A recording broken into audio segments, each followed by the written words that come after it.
အားလုံးပဲမင်္ဂလာပါရှင်ဒီနေ့မှာတော့ကလေးလေးတော့ဘီလေးကြောင့်ရှင်းပြပေးမှာဖြစ်ပါတယ်ရှင်ဒီဘီလေးကတော့ရေပြားနှင်းညက်တဲ့ကလေးတွေ sensitive ဖြစ်တဲ့ကလေးတွေအထူးတက်တော့ပါတယ်ရှင်ဒီဘီလေးကတော့ကလေးလေးကြောင့်လေးတွေမလိုအပ်တဲ့အမွေတွေကျူးကျင်နေတဲ့အမွေတွေအကုန်လုံးကိုရှင်းထုတ်ပေးမှာဖြစ်ပါတယ်ရှင်လွယ်တကူလေးဖြုတ်လို့တက်လို့ရပါတယ်ရှင်ကလေးကတော့ဘီစိတ်လေးနဲ့မှပြီးတော့အမွေနဲ့ရှင်းတဲ့အတွက်ရေပြားရတဲ့ကလေးတွေတော့ဆိုထူးတက်တော့ပါတယ်ရှင်နောက်တစ်ခုအနေနဲ့ကတော့နှစ်ဖက်ပါဘီလေးပဲဖြစ်ပါရှင်။သူကတော့တမွတ်တက်လည်းတုံးမလို့ရတယ်လို့ပုံမှန်ဘီနေနဲ့လည်းတုံးမလို့ရပါတယ်ရှင်။ဒီလိုမျိုးပုံမှန်နဲ့စင်တုံးဘီလေးလည်းရှိပါရှင်။သူဆိုရင်ဘီစိတ်ကျပြီးအမွေးမနာရဲ့အတွက်ပုံမှန်တုံးမလို့ရပါတယ်ရှင်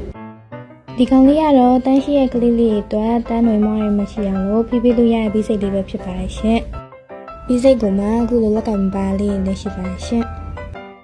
အခုလိုမျိုးတာမီးစိတ်အမှန်လေးလည်းရှိပါရှင်။သူဆိုရင်လည်းနှစ်ဖက်ပိုင်းပြီးရှိသလိုတစ်ဖက်ပိုင်းပြီးလည်းရှိပါရှင်။နောက်တစ်မျိုးကတော့ emotional ဘီလေးပဲဖြစ်ပါရှင်။ဒီ emotional ဘီလေးကတော့ကလေးများအမွေတွေကိုပြီးနောက်ကဘလုံးလေးကိုနှိမ့်လိုက်အောင်နဲ့အမွေလေးချက်လိုက်ကြကြလာမှာပဲဖြစ်ပါရှင်။အခုလိုမျိုး emotional ရတဲ့လက်လေးလည်းရှိပါရှင်။သူဆိုရင်တော့ရတာလည်းလွယ်ကူပြီးတော့ကလေးလေးခန္ဓာကိုယ်ပုတ်ပေးလိုက်အောင်နဲ့မလိုအပ်တဲ့အမွေမြင့်တွေအကုန်လုံးပါအောင်မှာပဲဖြစ်ပါရှင်။